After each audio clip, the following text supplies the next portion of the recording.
Welcome to Professor Diaries, a channel that enlightens, empowers, and awakens the deepest layers of your mind and spirit. Here we explore the universe through the lens of science, psychology, spirituality, and ancient wisdom. We decode the mysteries of life, consciousness, and reality. So don't forget, like, subscribe, and share this journey of discovery with others. Your one click could awaken someone else's destiny. Have you ever felt that this body is not all that you are? That there's something more? A light within, waiting to be remembered? Section 11 of our grand exploration brings us to inner immortality, not as fantasy, but as biological and spiritual possibility. This isn't about escaping death. It's about transcending decay by activating the dormant systems inside you, systems spoken of in both the Rigveda and modern neuroscience. The dormant forces, science meets spirit. Science tells us the human body replaces most of its cells every 7 to 10 years, yet we age. Why? Because conscious repair signals, the bioelectric language of our cells, get weaker. Ancient seers knew this. They called it prana shakti, the life force. And in section 11, we uncover how to reactivate it. We talk about the vagus nerve as your healing highway, the pineal gland as your biological stargate, the ajna chakra as the command center of rejuvenation. These aren't just poetic metaphors. They are real, measurable, trainable. Myth or medicine? Let's bust a myth. Myth. Immortality is fiction. Fact. Biological immortality already exists. In Turritopsis dohrnii, the immortal jellyfish. Cells can revert to a younger state. If nature has already done it, why not humans? This section isn't about living forever in the same body. It's about living fully, consciously, and powerfully, beyond limitations. If this is blowing your mind even a little, pause, take a breath, and comment below with one word: awakening. Let's see how many minds are waking up with us today. The practices, turning knowledge into power. Here's the practical magic of section 11. Daily breath sequences to activate cellular rejuvenation. Visualization of light in the spine to awaken dormant circuits. Water-based memory reprogramming. Yes, water holds memory, proven by science. Fasting and pranic awareness to clean dead codes from your DNA. This is not spirituality versus science. This is spirituality backed by science. We are just beginning. In section 12, we go deeper into quantum regeneration and interdimensional memory. So make sure you watch the next episode.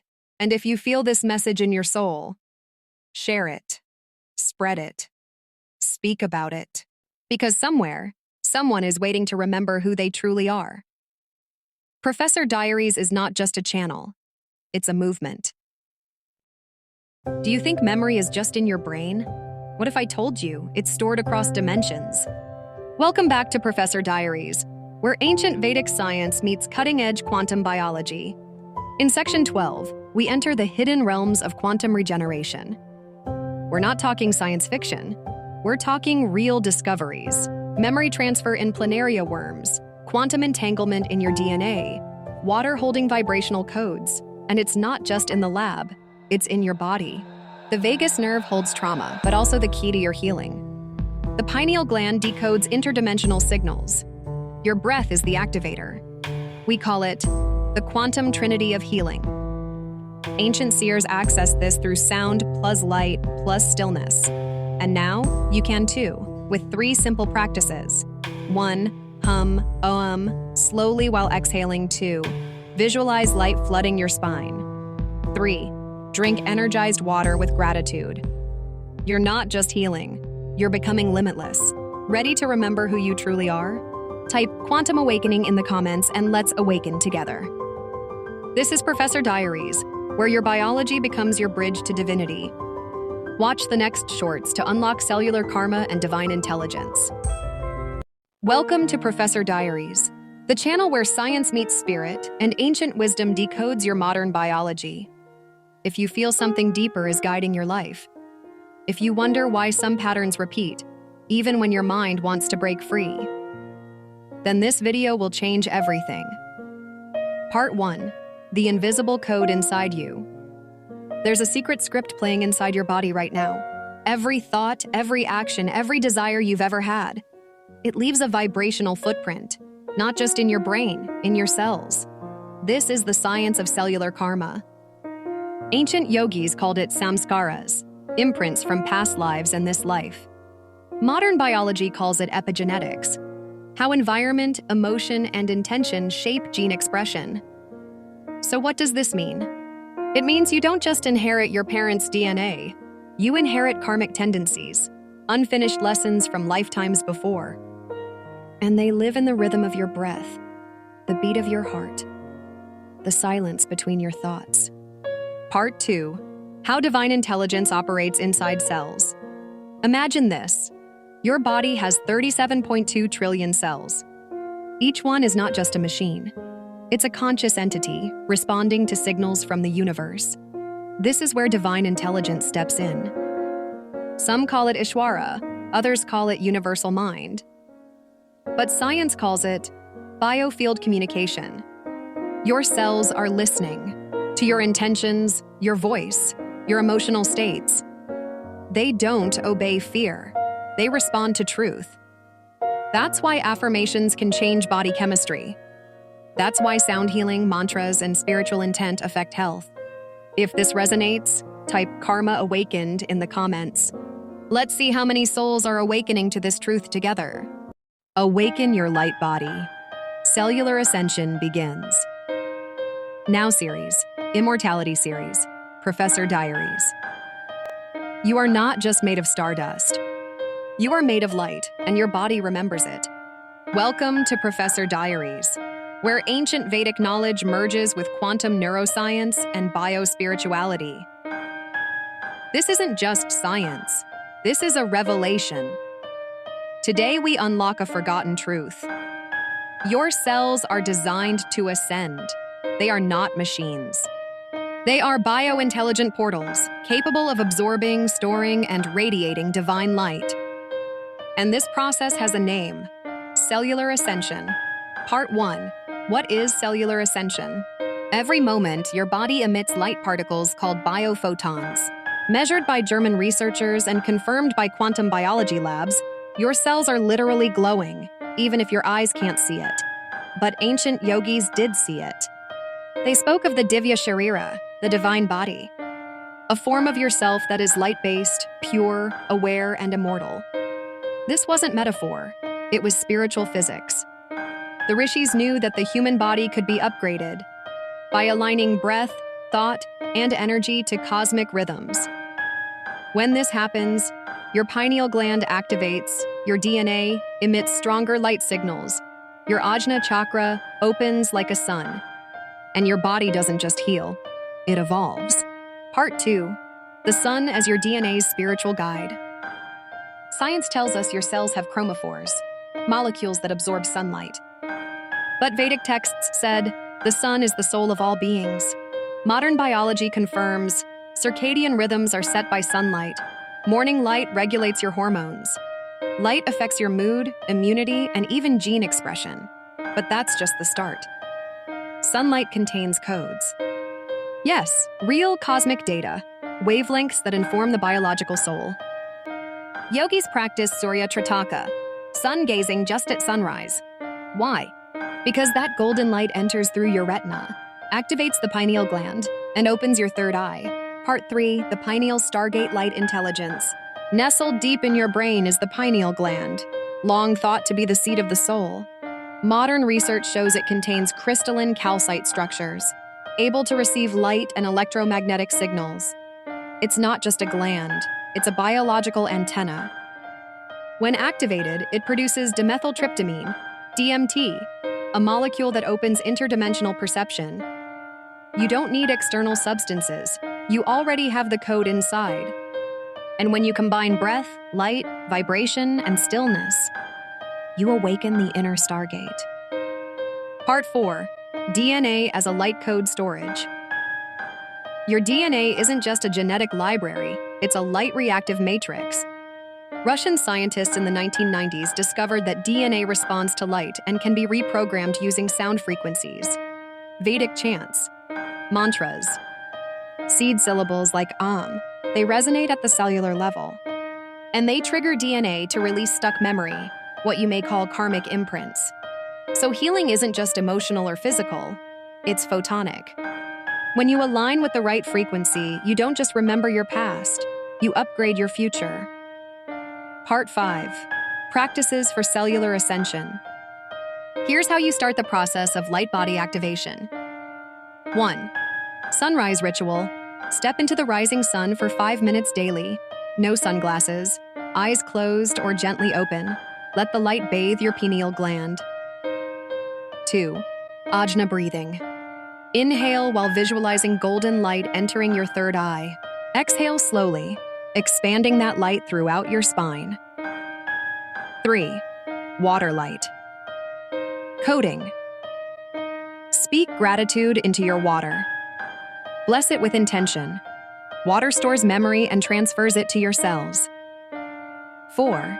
Mantra tuning. Chant Aum in the morning, facing the east. The vibration aligns your cells to universal consciousness. 5. Silence. Stillness. After the sound comes silence. Stillness is when your body listens to the cosmic command. Part 6. The Grand Awakening. Your body isn't broken.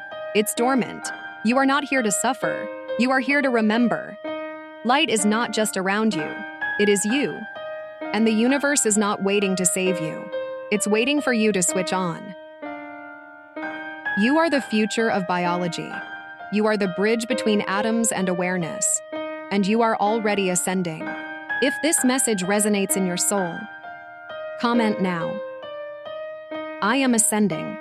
And share this video with one person who needs to remember their divine light. This is Professor Diaries. And this is your return to the light body. Solar Mind Stellar Intelligence Series, Immortality Series, Professor Diaries. How sunlight, starlight, and cosmic radiations shape human thought, brainwaves, and spiritual cognition. What if I told you? Your mind doesn't just exist inside your head, it exists in the sky. Welcome to Professor Diaries, where modern neuroscience meets Vedic cosmology. Today we explore a cosmic truth. Your brain is wired to the sun, and your intuition is guided by the stars. Part 1. The sun thinks through you. You've heard that the sun gives energy. But ancient rishis said something deeper. Surya is not just the giver of life. Surya is the transmitter of divine thought. Every morning, as sunlight hits your pineal gland and retina, it doesn't just awaken your body. It activates neurotransmitters, realigns brainwave patterns, and opens intuitive perception. In fact, modern studies show that exposure to solar radiation regulates melatonin, serotonin, hypothalamic activity, cognitive clarity, emotional resilience. This is the true meaning of solar mind. You are not thinking in isolation. You're downloading consciousness through light codes. Part 2. Stellar Intelligence, the Akashic Matrix. Beyond the sun, there are the stars. Yogis meditated under open skies, absorbing cosmic radiations with open ajna chakras. Why? Because starlight carries information, frequencies, vibrations, stellar memory. In modern science, we call this background cosmic radiation. But in Vedic terms, it's the Akashic field, the spiritual internet of the universe. And your brain can access it when your breath is calm, your mind is still, your intention is aligned. This is the origin of divine insight, prophecy, and intuitive genius. Part 3. The Pineal Crown Circuit. There is a direct line from your pineal gland to your crown chakra. This is your consciousness antenna. When activated, you become sensitive to planetary shifts. You begin to feel solar flares in your emotions. You intuitively understand what's coming. Before it happens, the ancients were not primitive. They were tuned in. Their temples aligned with equinoxes and star clusters, not for decoration, but for direct mind-sky communication. Part 4. Practices to awaken solar mind 1. Sunrise concentration. Sit facing the sun with eyes closed. Breathe slowly. Visualize light entering your forehead. 2. Night star meditation. Gaze at a fixed star. Chant a mantra like Soham. Let the cosmic field calibrate your awareness. 3. Crown breathing. Inhale from the crown. Exhale from the heart. Repeat 9 times. This awakens stellar alignment. 4. Solar Ajna Trataka. Visualize a golden dot between your eyebrows. Hold your attention there with rhythmic breathing. 5. Silence after light. Once energized, sit in total stillness. Let the codes integrate into your nervous system. Part 5. You are a star. Being, you were not meant to think only with neurons. You were meant to feel with photons, to know with vibration, to live as a fractal of the cosmos. Every star you see at night once lived inside you. Every ray of light from the sun is trying to remind you of your origin. And when you close your eyes and truly listen, you'll find that your highest thoughts were never yours. They were gifts from the stars. Chapter 1. The Forgotten Truth. Death is not the end. What if the greatest lie humanity ever believed was that it must die? From the moment we're born, the countdown begins. We are fed a timeline: childhood, adulthood, old age, and finally, death. It's presented as natural, inevitable, even sacred, but buried deep within the oldest spiritual traditions, and now emerging through cutting-edge science, is a provocative truth. Death is not the design of the universe. It is a deviation. Not a law of nature, but a psychosomatic event, a learned response, a cultural hypnosis. This chapter is not just an introduction, it is an initiation. It is a call to unlearn everything we've been told about life, decay, and destiny. Because death may just be the greatest curable disease of all time. The silent programming. Death as a mental virus. When a baby is born, it has no concept of mortality. It breathes, learns, plays, and explores with an innate understanding that life is limitless. It's only later, through books, funerals, language, media, and religious instruction, that the idea of inevitable death begins to root itself. By age 5, most children have already absorbed the idea, one day I will die. By adolescence, this seed has grown into an internal operating system, and the body listens. This is not just metaphorical. It is biological. Harvard researcher Dr. Ellen Langer demonstrated that the mind can reverse physical age when the belief environment is altered. In her famous counterclockwise study, elderly men who were immersed in a setting from 20 years earlier physically rejuvenated, with improved vision, memory, and strength. Why? Because their belief shifted. Their minds stopped expecting decline, and the body obeyed. If belief shapes biology, then the belief in death becomes its own form of terminal illness, one we're taught to accept rather than question. The original blueprint: bodies designed for regeneration. Every 7 years, your body regenerates almost entirely. The cells lining your stomach, renewed every 5 days. Skin cells, replaced every 2 to 4 weeks. Red blood cells, every 4 months. Bone skeleton, every 10 years. So if the body is constantly regenerating, why does it degrade? Because regeneration is not just physical, it is energetic.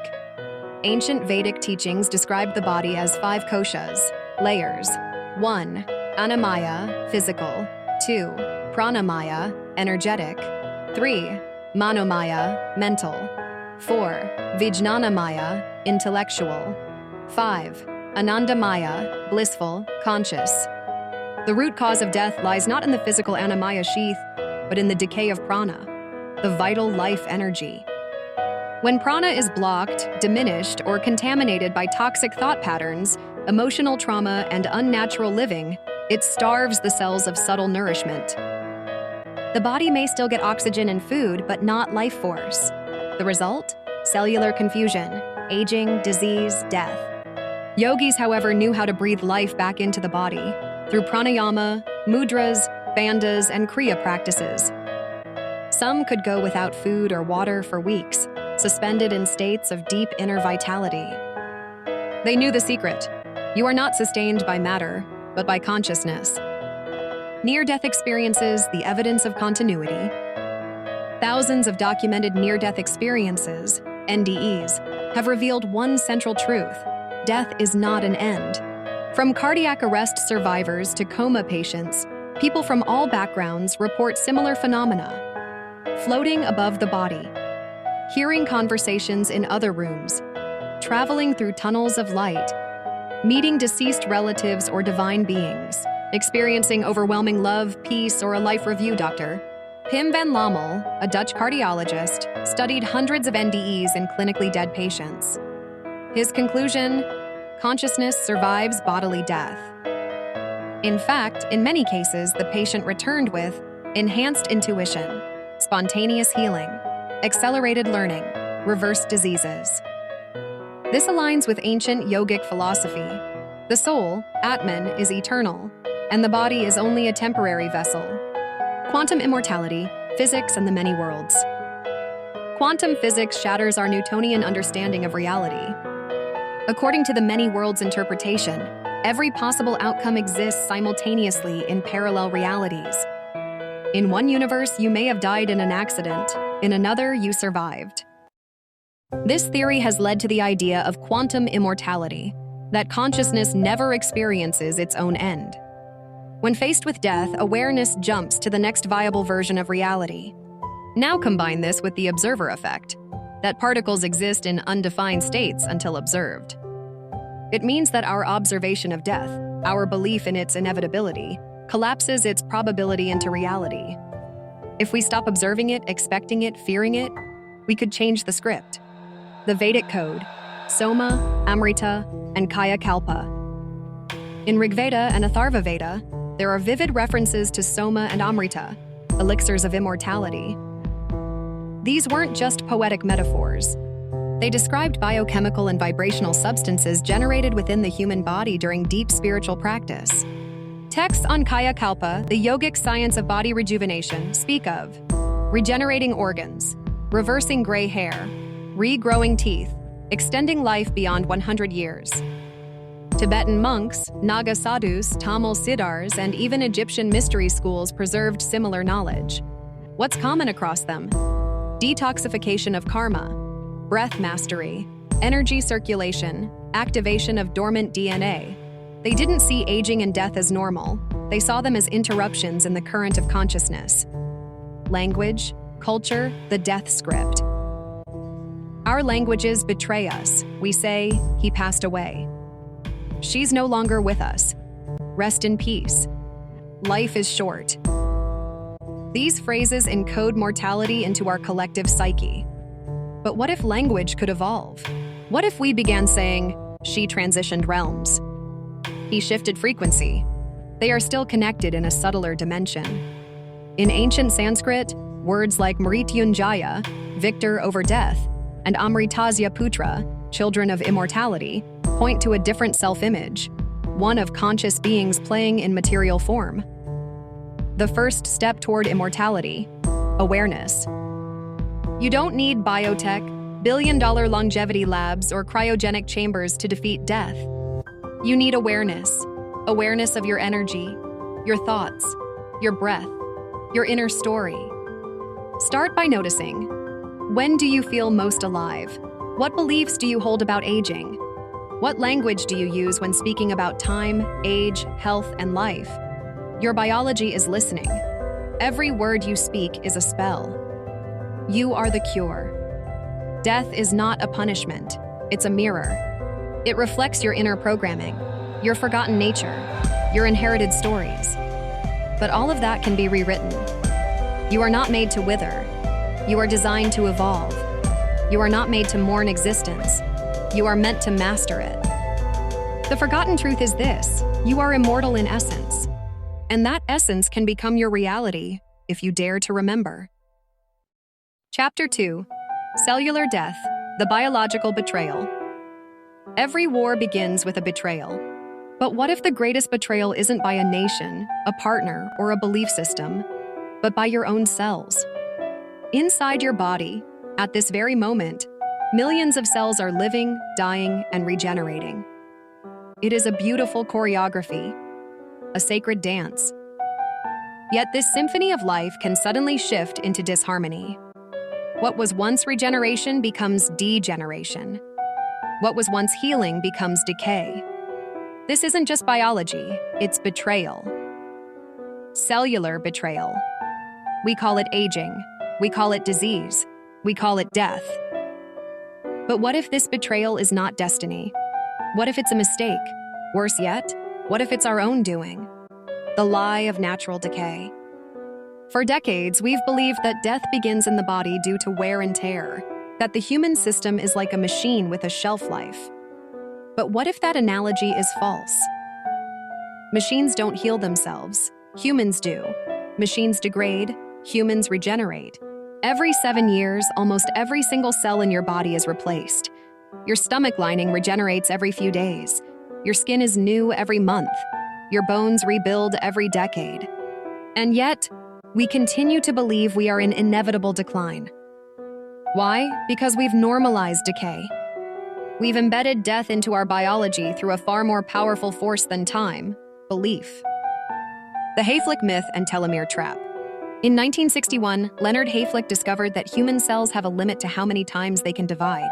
This was called the Hayflick limit, and it became the scientific proof of aging and death. But this was a half-truth. The reason cells stop dividing isn't fate. It's because of telomeres, the protective caps at the end of chromosomes. Each time a cell divides, the telomeres shorten. When they become too short, the cell goes into senescence, a zombie-like state, and eventually dies. But here's the miracle. In 2009, scientists discovered telomerase, an enzyme that can rebuild telomeres and restore a cell's youth. That means the so-called expiration date isn't fixed. It's adjustable, it can be paused, even reversed. So the question is, if we can keep cells alive, why do we still die? Because we never taught the body how to live fully. Because our cells are listening, not just to DNA, but to our environment, thoughts, emotions, and intentions. Your cells are listening to you, biologist Dr. Bruce Lipton shattered conventional science by proving that the nucleus, which houses your genes, isn't the true command center of the cell. It's the membrane, the interface between the cell and its environment. This means your cell doesn't blindly follow DNA. It responds to signals. And what generates signals? You do. Your breath, food, relationships, stress, joy, fear, hope, and, most importantly, your beliefs. If you say, "I'm getting old," your cells adapt to support that expectation. If you say, "I'm vibrant and regenerating," your biology aligns accordingly. This is the power of epigenetics, the science of turning genes on or off without changing the DNA. Biology is not your destiny. Belief is. The mitochondrial matrix. Power or poison. Mitochondria, the powerhouse of the cell, generate the energy your body runs on. They are also your sensors. They detect nutrient levels, light frequencies, oxygen flow, emotional states, toxic threats. When mitochondria are strong, you feel energetic, youthful, and clear-minded. When they are weak, you experience fatigue, fog, anxiety, and accelerated aging. Mitochondrial dysfunction is now linked to almost every major disease: Alzheimer's, cancer, diabetes, heart failure. But guess what? Mitochondria thrive on things we've forgotten: sunlight, deep breathing, ketones from fasting, love and calm, red spectrum light, sacred sound and vibration. Ancient yogis practiced Surya Tratak, Agnihotra, and Swarvigyan not for ritual, but for mitochondrial optimization. Science is just now catching up. Apoptosis, autophagy, and U cells have two major paths to death. Apoptosis, clean, programmed cell death, self-sacrifice for the organism's benefit.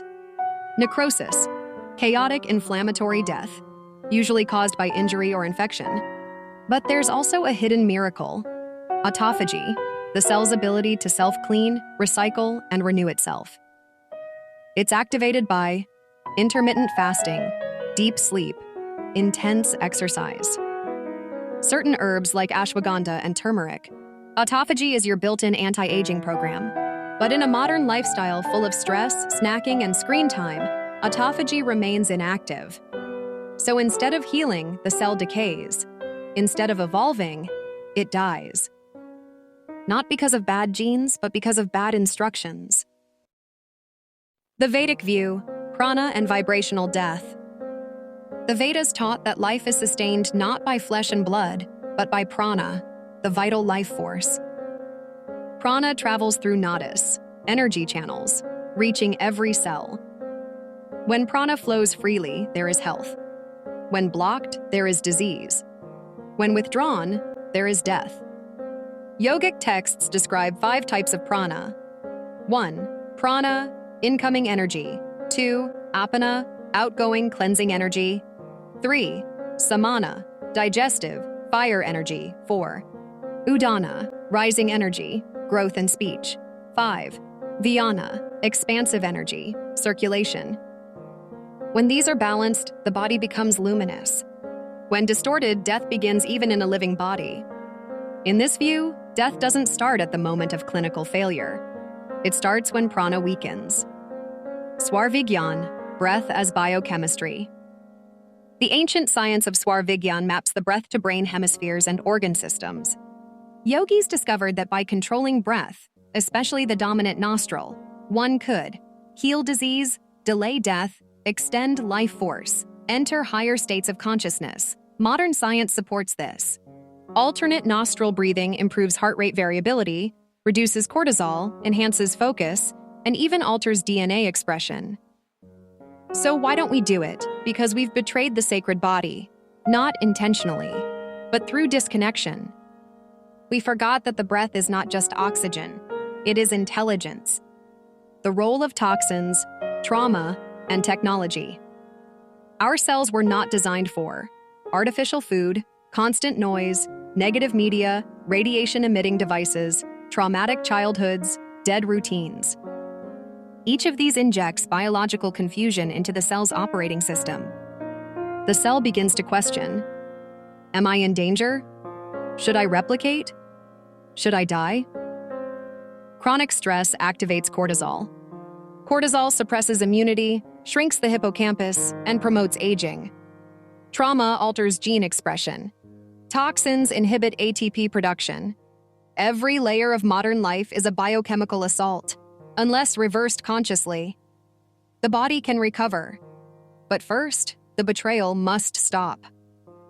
How to rewire the cell's destiny. Reversal is not just possible, it's already happening. Across the world, people are reversing. Autoimmune diseases through fasting and meditation. Type 2, diabetes through nutrition and walking. Cancer through terrain theory and vibration medicine. Depression through breathwork and plant medicine. Here's how to start rewiring your own biology. 1. Thoughts. Speak only what you want to become real. 2. Water. Charge it with healing words and drink slowly. 3. Breath. 10 minutes of conscious breathing daily. 4. Food. Eat live, colorful, seasonal, local food. 5. Light. Begin each day with 10 minutes of sunrise. 6. Silence. Practice mindful stillness at least once daily. 7. Movement. Flow. Dance. Stretch. Sweat. 8. Emotion. Forgive. Love. Let go. 9. Movement, flow, dance, stretch, sweat. Sankalpa. Daily affirmation like, I am the light of regeneration. My cells follow my command. The immortal cell within you. Not all cells in your body die. Some persist for life. Neurons in the cerebral cortex. Heart muscle cells. Eye lens cells. Oocytes in the ovaries. And stem cells. Your body's fountain of youth. The body has already placed immortality clues in plain sight. It is waiting for you to awaken. Ending the betrayal. You are not made to age. You are not made to break. You are not made to end. You are made to evolve.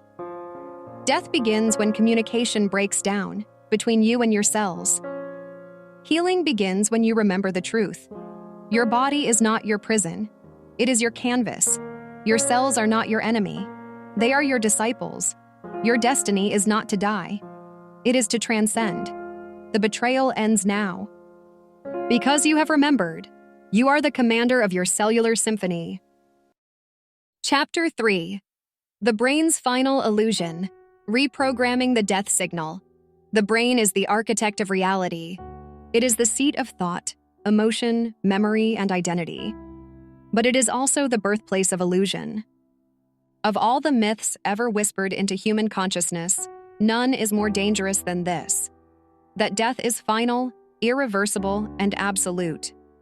This myth was not born in the heart. It was not born in the soul. It was born in the brain, and it can be unmade there too. In this chapter, we turn inward, not into the cells or the breath, but into the neural code that determines how we live, age, and ultimately die.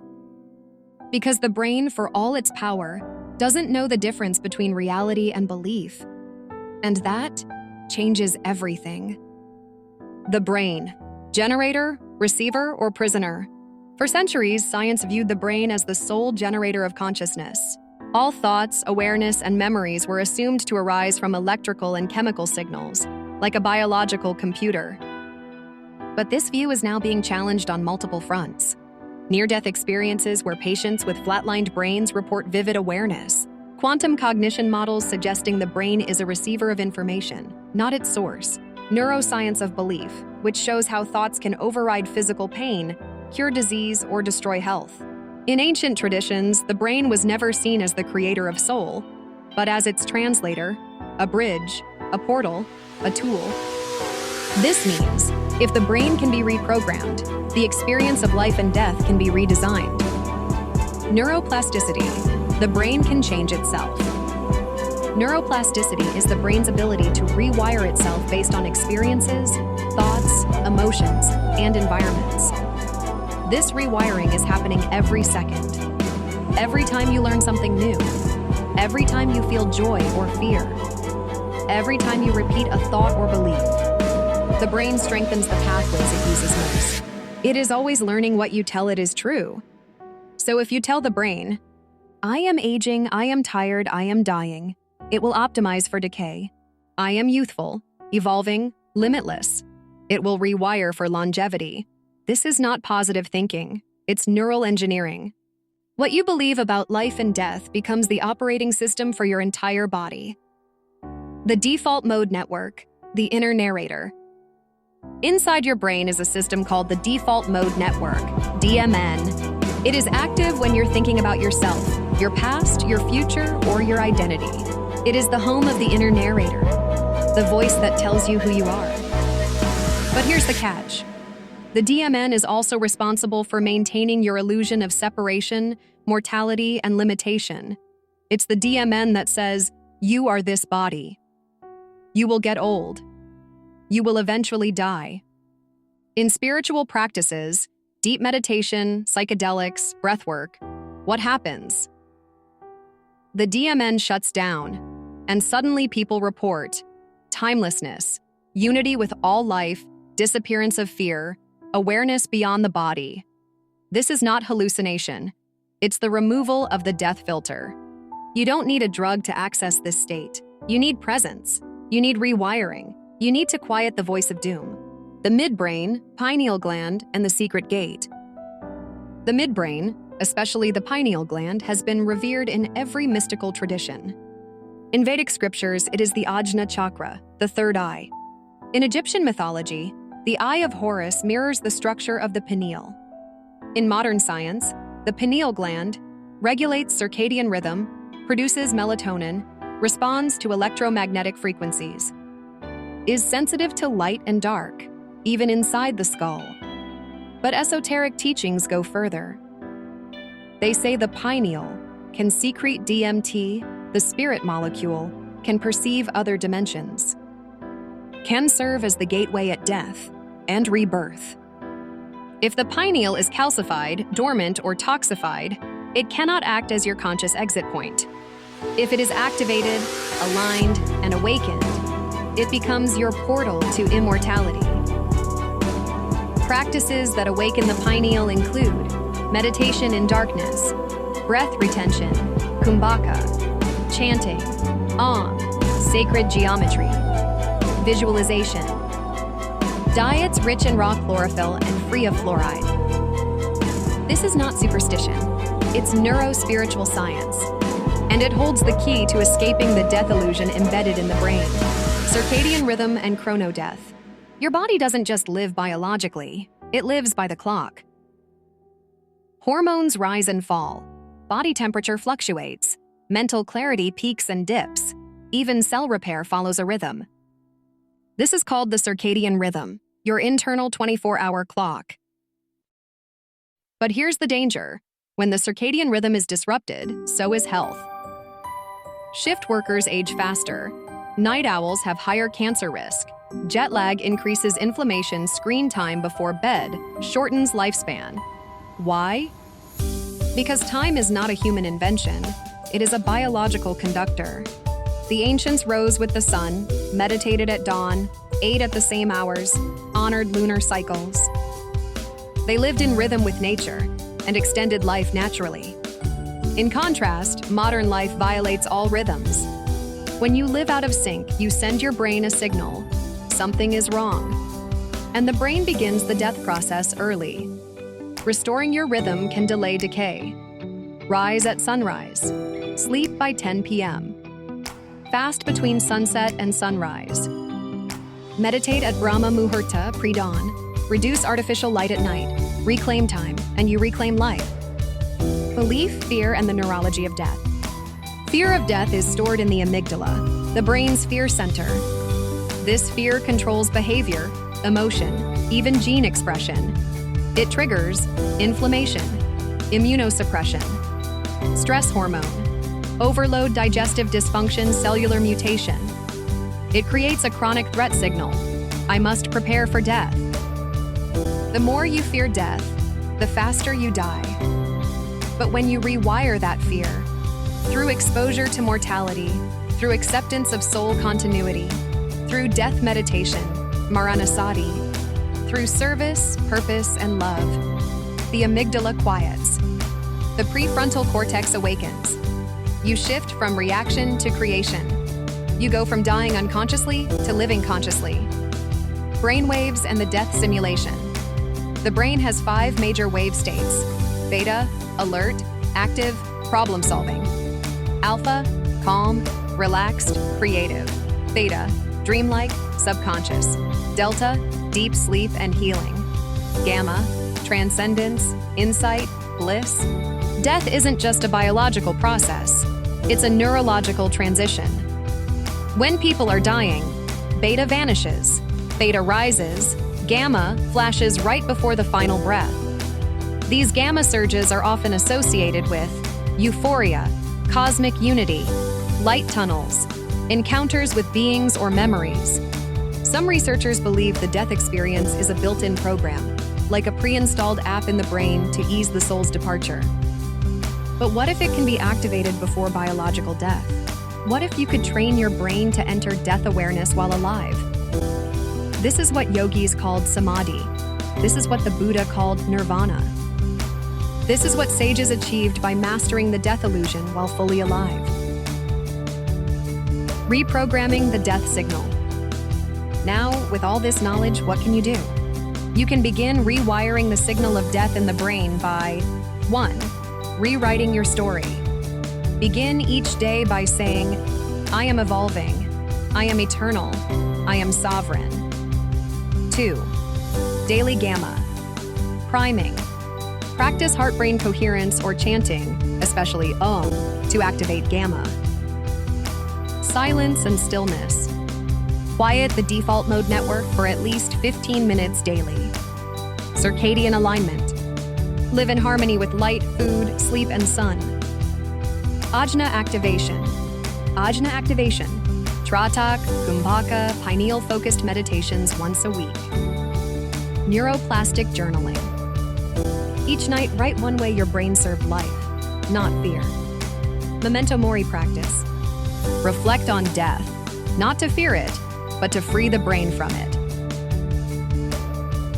Final truth of Chapter 3. The death program is not running in your soul, it is running in your brain. And the brain is not the master, it is the servant of consciousness. The final illusion is not death itself. It is the belief that the brain cannot change. But now you know, your thoughts shape neurons, Your rhythms shape hormones. Your breath shapes your biology. Your vision shapes your vitality. You are not a slave to the brain. You are the cosmic programmer of its most sacred code. And that code, starting today, can say, I am not born to die. I am born to remember. Chapter 4. Immortality Reawakened. The Ancient Codes of Everlasting Life. The human soul has never forgotten. Even when empires collapsed, languages died, and sacred scrolls were reduced to ash, the soul continued whispering the oldest truth of all. You were never made to die. You were designed to regenerate, to evolve, to become light within a body, time within a moment, and eternity within matter. This isn't fantasy. This is your original blueprint, before it was overwritten by fear, disease, dogma, and decay. In this chapter, we rise above centuries of misinformation and return to the truth that immortality was always part of our inheritance. Immortality, not myth, but memory. From ancient India to Egypt, from the Andes to the Himalayas, immortality was not considered a fantasy. It was a skill, a path, a science of spirit and body. It wasn't about avoiding death. It was about becoming fully alive. Those who achieved it left behind no graves, only legends. No corpses, only vibrations. No history, only mystery. They were the Siddhas, the Chiranjeevis, the immortals. And their teachings were encoded not in books, but in breath, in silence, in frequency, and in light. The original design: you were never built to decay. Your body is composed of 37.2 trillion cells, 11 major systems, 78 organs, 2,000 nadis, subtle energy channels, per the Vedas. Almost every cell in your body is replaced within 7 years. So why do we age? Because we're regenerating on autopilot without intention, while being bombarded by toxic beliefs, chemical environments, artificial food, emotional trauma, chronic stress, mistrust in our own power. Your biology is capable of living hundreds of years, but your belief system dies at 80. The problem is not the body, it's the programming. Vedic mastery of immortality. The rishis of Bharat did not fear death. They engineered ways around it.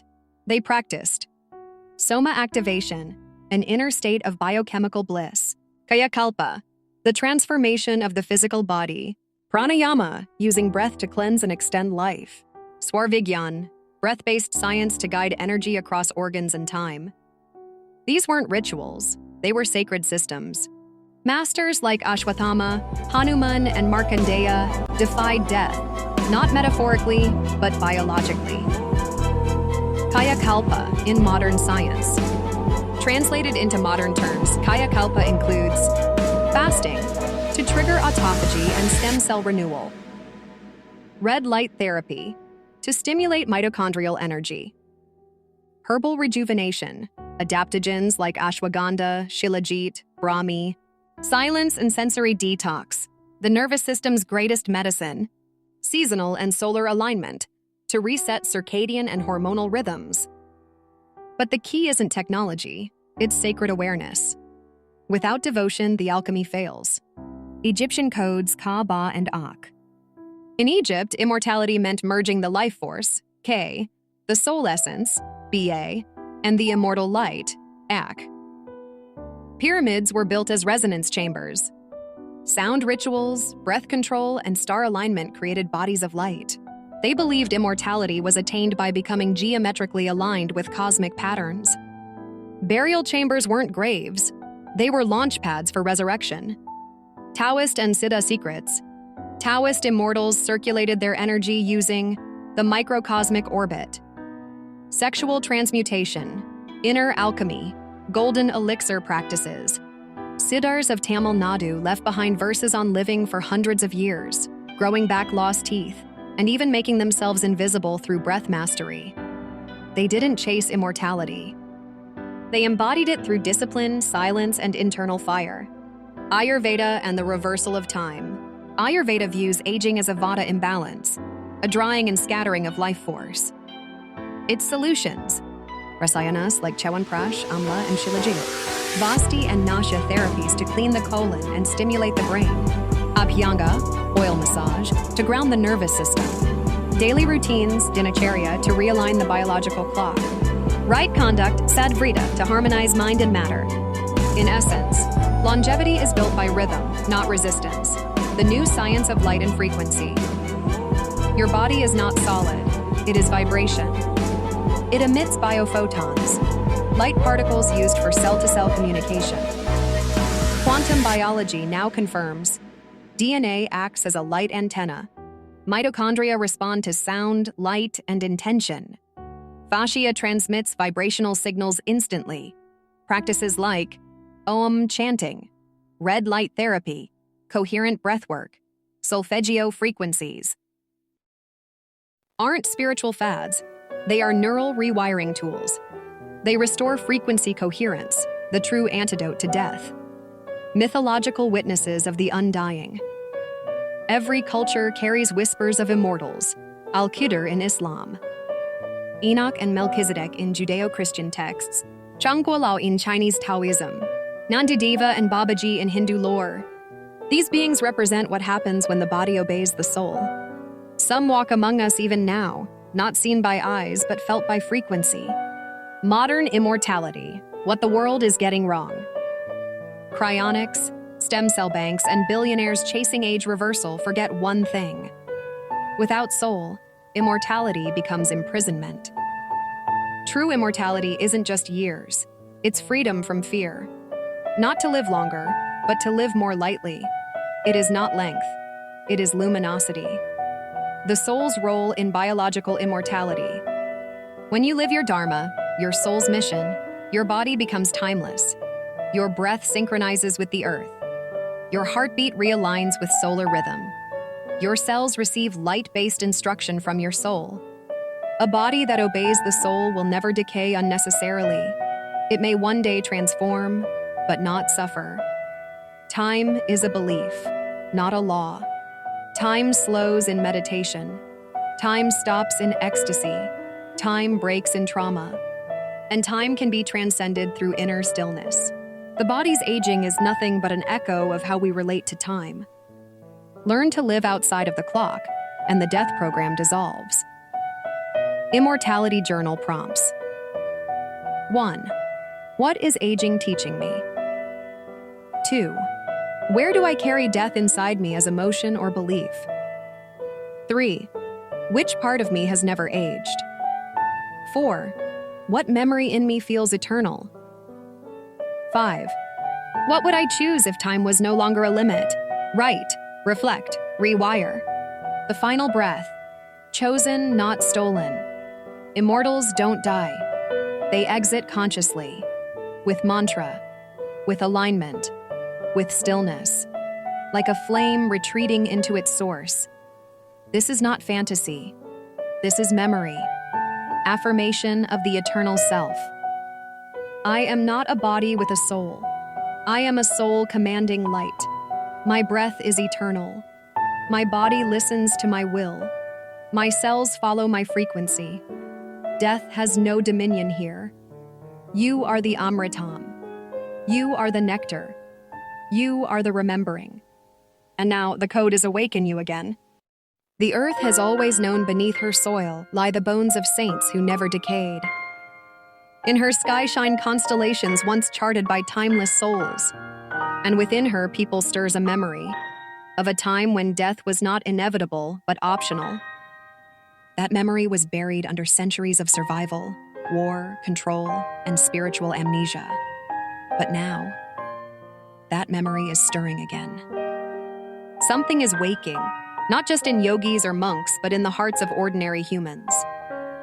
Mothers, scientists, teenagers, farmers, people across the world are beginning to feel it. I was not born to die.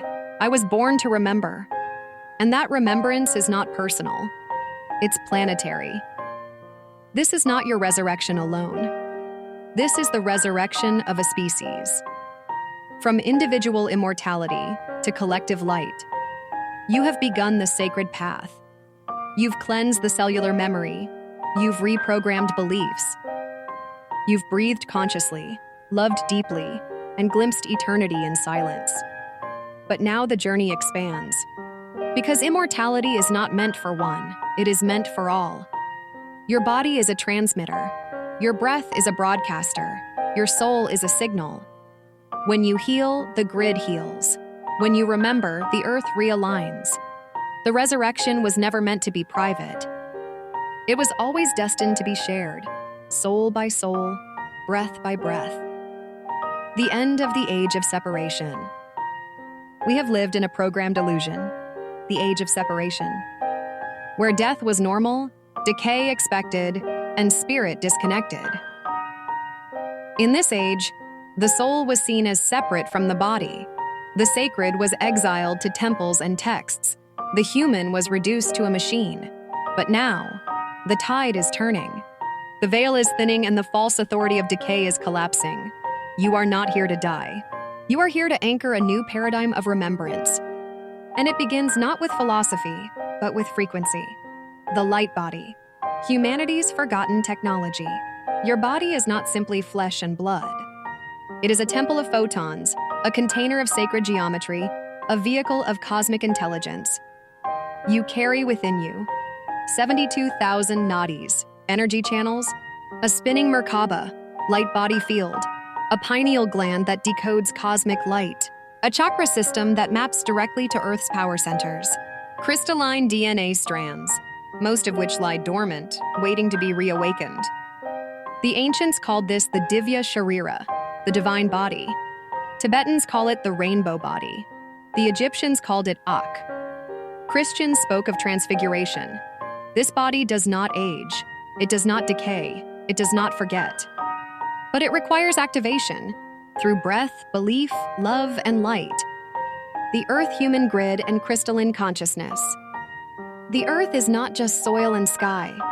She is a living energy body with a crystalline grid, magnetic ley lines, sacred chakra points, Mount Kailash, Uluru, Machu Picchu, etc. Your body is designed to resonate with hers.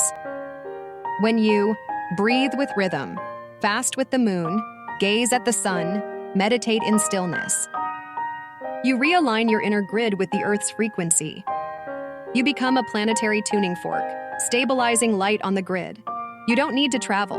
You are already standing on sacred ground. You are the missing piece. DNA, the antenna of resurrection. Your DNA is not static. It is liquid crystal, quantum responsive, and sensitive to emotion, sound, belief, environment, purpose. What science calls junk DNA is in fact the cosmic code waiting to be unlocked. Every time you forgive someone, sit in nature, chant from your heart, feel gratitude, breathe with intention, your DNA reconfigures. And when enough humans do this together, the species evolves, not in 10,000 years, now. The 5-phase process of collective resurrection. 1. Purification, toxins rise. Old traumas reappear. This is not breakdown, it is extraction of the false. Activation, dreams intensify, gifts awaken, synchronicities multiply. You begin to feel remembered. Expansion, you feel the collective field. Your breath affects the room. Your silence heals others. Stabilization, you commit to rhythm, discipline, joy, and service. The body becomes a temple of coherence. Radiance, seva bhava. You stop seeking. You start radiating. People heal in your presence. Nature responds to you. Time slows around you. This is not magic. It's alignment. The return of the immortal beings. Every prophecy speaks of a return.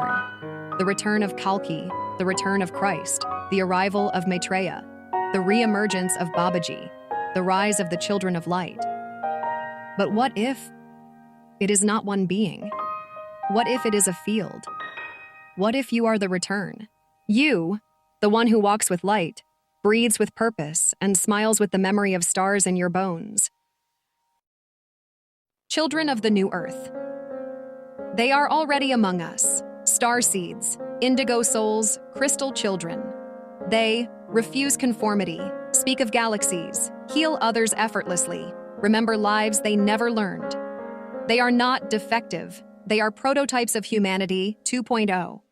You are not here to fix them. You are here to remember yourself through them. Practices for anchoring. Collective resurrection. 1. Sunrise Tratak.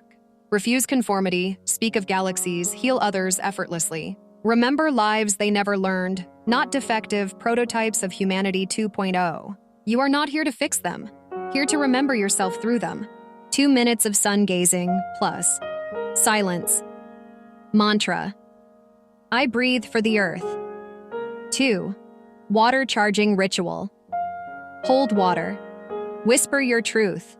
Drink slowly. Light body hum. Sit spine tall. Water charging ritual. Whisper your truth. Drink slowly. Light body hum. Sit spine tall. Hum through the heart 9 times. Feel it vibrate in your bones. Planetary prayer. I breathe. I rise. Let my DNA awaken the grid. Let my breath revive the forgotten. Let my joy resurrect the earth. You are the second coming. You are not here to watch from the sidelines. You are not here to wait for salvation. You are not here to merely escape rebirth. You are here to hold light so steady that fear evaporates. Speak words so loving that hate forgets itself. Walk with such rhythm that the earth realigns her axis. You are the embodied resurrection. You are the human form of hope. You are the grid walker, the frequency keeper, the immortal in disguise. Final words of Chapter 5. This is not mythology. This is memory, not prophecy. Presence, not superstition. Science yet to be written. The resurrection is not a Sunday sermon. It is your next conscious breath. Breathe it, remember it, embody it. Say aloud, I am the resurrection. I am the grid. I am the breath of earth made human. I rise now, not alone, but as the collective light. And so it is.